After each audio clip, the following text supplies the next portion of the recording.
welcome to Turn the Page, the official podcast of the Syosset Public Library.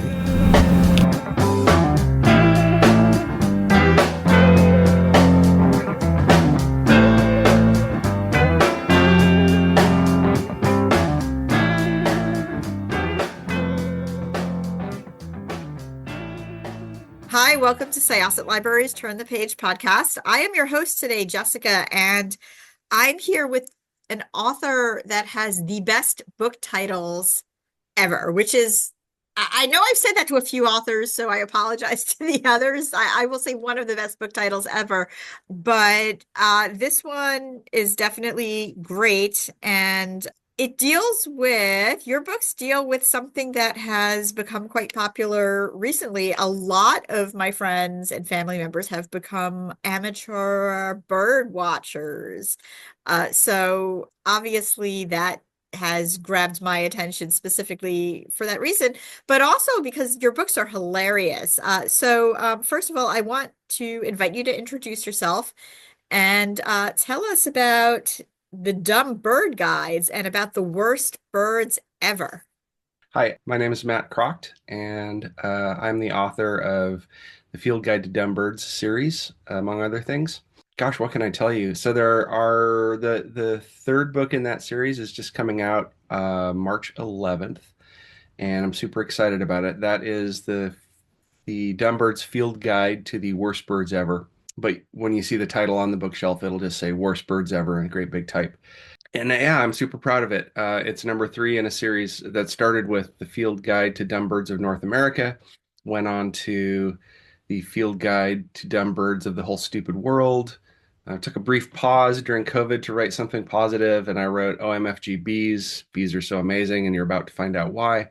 And now I'm back in the bird world. First of all, OMFGBs just made me laugh so much, not just the title, just in general. But yeah, I find it fascinating that you are back in the bird world because during COVID, like I said, so many people I know just became amateur bird watchers. And I find your approach to it so refreshing. So, quick question. Do you actually like birds? You Yeah. write a lot about dumb birds and birds that are terrible. Do you like birds? Yeah, in reality, well, I like to tell people our relationship is complicated, but I do, yes, birds are fascinating. I mean, they're incredibly, I mean, there's a reason so many people are into bird watching because they're really beautiful creatures and they're extremely varied, and unlike bees, they're big enough to see when you just look up. And I think also I mean, they're everywhere on this planet pretty much. But any place that there's people, there are also birds. It's one of the, like, kind of like bees to some extent. It's one of the types of wildlife that whether you're aware of it or not, that humans live in sort of constant contact with, and we share a space. And so I think that's part of what makes them interesting, but also part of what makes them easier to watch. And if you want to go whale watching, you have to go to some place that there are whales and get on a boat and go out, and you hope that you see them. And you can walk out your front door, whether you live in the country or the city, and you can look up and see a bird at some point during the day. But yeah, I think they're great. The cranky narrator in the books is kind of a character. It's a little bit me. It's my sense of humor. It's maybe like me on my worst day distilled down a little bit. How did you get into all of this? And you're also the artist of the book, which often has your books often have stickers. Did you start with the art and fly to the birds, or vice versa? Yeah, well, how far do you want to go back? So when I was a kid, I liked to write and write stories. I was always writing a story, usually about pirates or something like that, or ghosts. But I liked to write stories and draw pictures. And now I'm in my middle age, and I do that for a living. But I went to school and studied fine art and writing and art. Just I wound up with more credits there, and it's something that I loved as a kid, but I really fell in love with as a young adult. And so I went out into the world and, was starving and pretty quickly got myself a job in design. And I had a nice long career as a professional creative and met many wonderful people. And toward the end of that career, well, let me go back. all along. So I never gave up the making pictures piece of it. And so it was a habit of mine to jot little cartoons and drawings or even just draw things that were in front of me, especially when I was at loose ends. And so the first book started with a little drawing of the golden crowned kinglet. And I talk about this in the introduction of the first two books and less so in the introduction of the third book. But it's tied to some some academic stress that I had as a fourth grader, and I saw this bird in real life, it was a bird that I was supposed to write a report on when I was like 10 years old, and the report sucked because I got it in my head that I needed to observe it in the wild if I was going to write a report. Um, and so I left it for the last possible minute, and I never saw that bird. The kinglet it's around in the Pacific Northwest where I am. It just stays far away from 10-year-olds. It's high up in the trees. It's like the size of your thumb. It's the color of a pine cone. You're not going to spot them. And I happened to see one and I was so excited about it. It like took me back to fourth grade. Um, I was taking a walk with my wife in Seattle, in West Seattle on the water. And I think it was like New Year's Day or something. I had the day off. It was a beautiful day. And I saw this little bird and I immediately, I was like, quiet. My wife didn't know what I was talking about, but I thought I needed to snap a photo of that bird because that will be my academic redemption.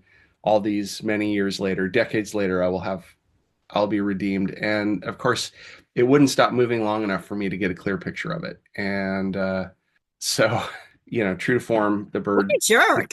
Yeah, I know, defeated me. But Seriously. so I didn't think much about it. And the next week I was back at work and I was waiting for a meeting to start and it was running late and I was the only person who was there on time. And so I was irritated and I was just jotting and I drew this little bird from memory. It was a terrible drawing on a post-it note. And but I was just my hands need to be busy. And later, a colleague who's a very fine illustrator and has shares a similar sense of humor laughed at it and said, "It looks like you were really angry when you drew that bird." And that was kind of the genesis kernel of the idea of this guy who was obsessed with birds, but because he doesn't trust them. And so that's how the first book started. Was with that drawing, and then I added the writing in, and it was never intended to be a book originally. It was a little in joke that I did on. I created an anonymous Tumblr just so that I could send that same friend a link and say, "Look, it's that guy that we talked about." And but that kind of snowballed into a book deal. So Good that's the for long you. That's rambling story. amazing. Yeah, no, it's certainly fun. And I love stories like that, in general. And there's a lot to love about the books and also about your cranky narrator in the books. But I did want to ask you a little bit about this one specifically. And you can answer it as yourself Okay. or your character. Blue Jays, why? They're adorable. Why are they here? Why are they well, I think Blue Jays, I'm trying, is that in the latest book or is it I can't remember which book I put those guys in. They're in because I love jays too. And there's a family of jays that lives near our house and they scolded me for years. It was only through years of peanut offerings did they not swoop me and scold me every time I walk out my front door. But jays are incredible, but they're territorial and they have this kind of nasally, annoying, sharp voice, and they don't do anything quietly or softly. It's just yeah, yeah, yeah, yeah, yeah, yeah, yeah at you, and it's like if you walked out the front door and your neighbor just started shouting at you every time you left, and that's why jays are in there because they're assholes. So Blue Jays, they're corvids, right? Yes, they are. Yeah. Yeah, So they're like ravens who, from what I understand, gossip about you and they're kind of rude too. oh yeah. Yeah, actually, crows hold grudges against people, and they share those grudges with their family members. So don't mess with them. Yeah, I mean, they're the corvids, the crows and the ravens and the jays are remarkably smart, and they even do some mimicry. The crows around here have learned to.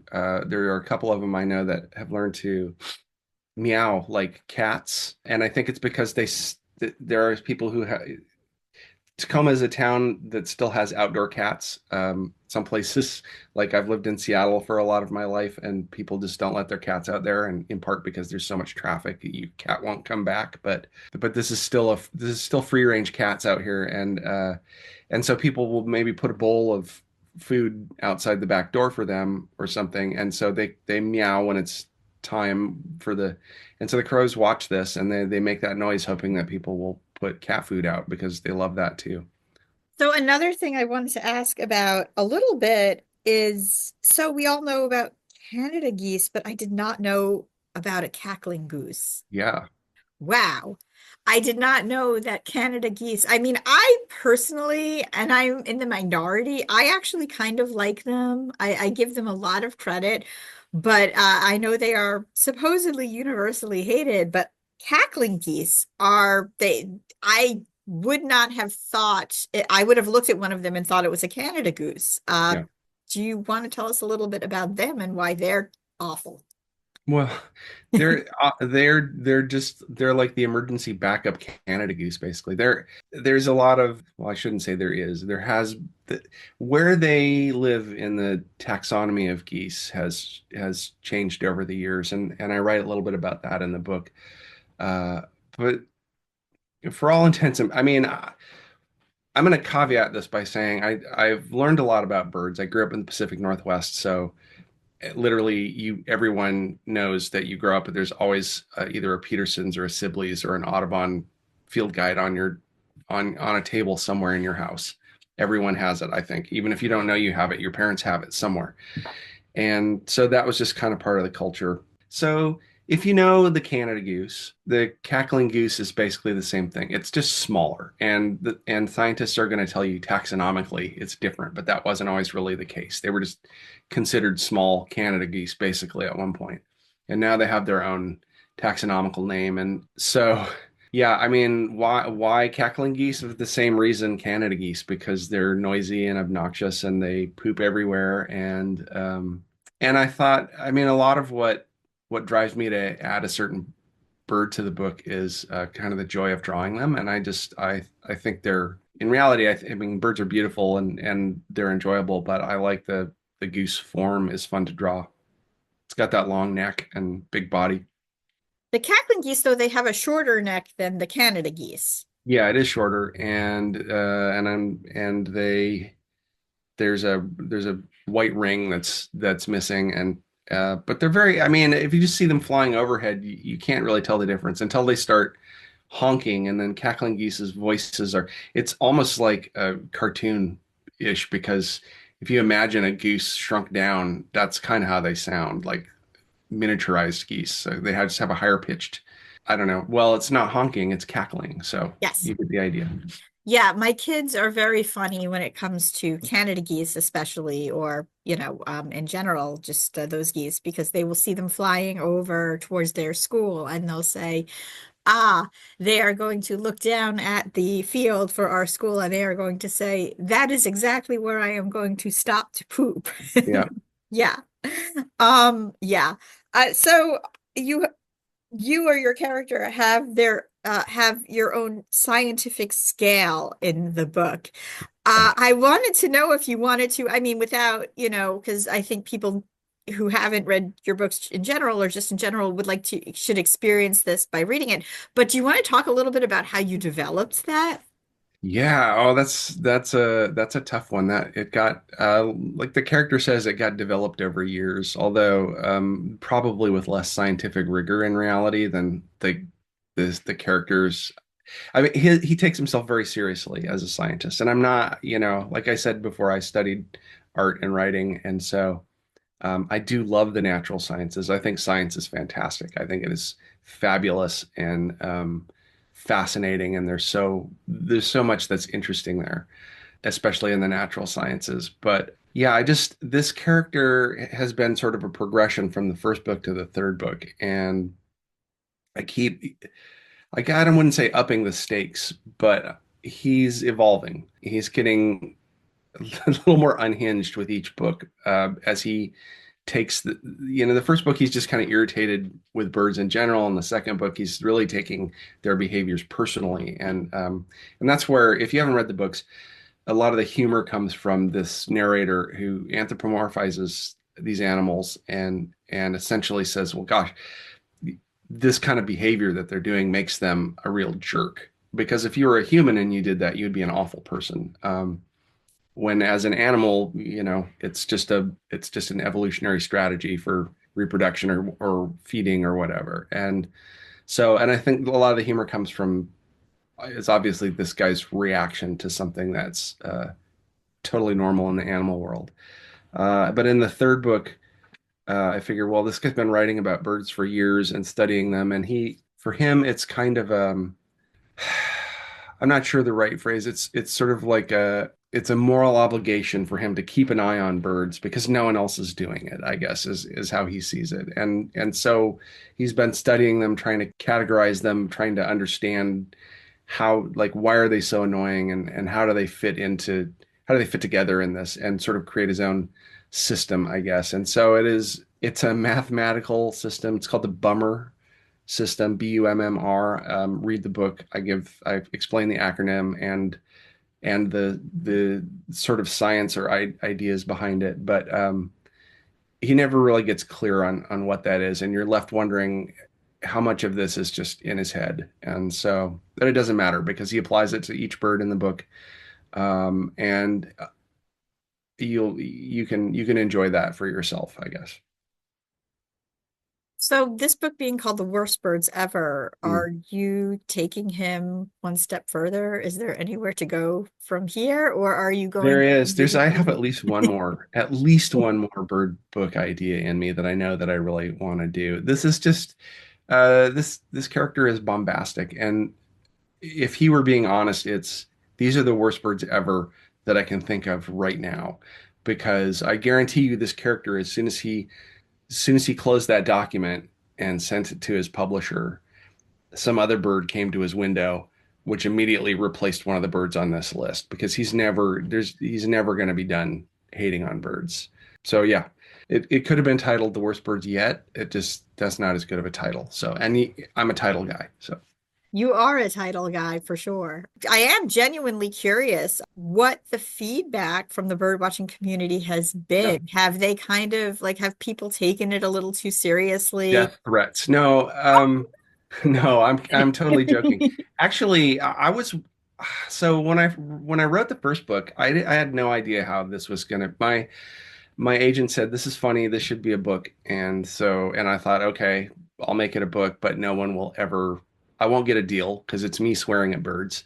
And then I got a deal, and I thought, that's okay, nobody will buy this book. In 5 minutes, it's going to be on the sale table at Urban Outfitters, basically, right? It'll be next to the oldest copy of Grumpy Cat. But actually what happened was, and I was a little worried because, I poke a little fun at the birding community. No one in particular. I like to punch up, as I say, which is where birds are. But it was actually like biology students and like professional ornithologists who were the first and most vocal fans of it. I think they got a kick out of it because, in part because they recognized the birds and saw that the science that I include is real. I don't make up facts about birds. I like to say, the science is real, the opinions are mine. But yeah, I actually had a lot of positive. The only negative feedback really that I get is from people who are extremely uncomfortable with bad language. It's somehow they can't just put the book down. They have to contact me to let me know that swearing isn't funny, and that I've ruined their day. And there's a 1-star review buried on Amazon somewhere that I think actually made my career, because it was so like, you're just like, this is unbelievably terrible, because it was so, like, I don't know, like pursed lipped rage or something, that I think like 10,000 people saw that and read it and thought, I have got to read this book, because whatever whatever cheesed her off I need to know what that is, because my sales went up after that 1-star review, which is used counterintuitive, but I love it. And it's like, the book's not for everybody. It's just for people with a sense of humor. That's actually kind of amazing. And it does speak a lot to just sort of what we talk about just in the library world and in general. And, or sometimes when they say no press is bad press. But if you want people to flock, pun intended, to a book or to a movie or to some material, somebody's gotta just pan it and say like these things about it. And then somebody will be like, oh, I Yeah. have to check this out. Yeah. Yeah. I'd love to thank her personally. I'd like to send her a copy of my latest book. I'm sure she'd hate it. So. Well, thank you so much. This was really amazing. After birds, would you go back to writing about a different type of animal like you did with OMFG Possibly. I think it's publishing, you probably know, but not everybody does, is this like glacially slow process wherein I spend 6 or 9 months writing a book, and then it takes 2 years to bring it to market. And so there's a lot of time to think in there. And I love writing. I'm working on a project right now which has nothing to do with birds or bees or anything, but it's too early to talk about. And I love, first, I think of myself both as a writer, but also as a visual artist. I love visual arts. I love drawing the birds. Bees was a ton of fun for me because I decided for some reason that I should do a book in using watercolor and India ink, which I chose specifically because I was bad at those things and I needed a forcing function to make me do them every day for half a year. But it was wonderful. So I love the process of doing that. So I'm not entirely sure, what's going to be next, but there will be more. Absolutely. Awesome. Thank you so, so much. Once again, this was Jessica with Syosset Libraries Turn the Page podcast. Worst Birds Ever comes out in March. Perfect timing to grab it and look outside at some jerks that are flying over your house and see if you can identify any of them. And go back and check out the rest of the Dumb Birds guides because they are awesome. Thank you so much, Matt. Thanks, Jessica. It was really fun talking to you. It was super fun. Please come back for the next one. I'd love to. Okay. This was Jessica with Syosset Libraries Turn the Page podcast, and we are going to close this chapter. It's time to close this chapter of Turn the Page. Join us for the next episode.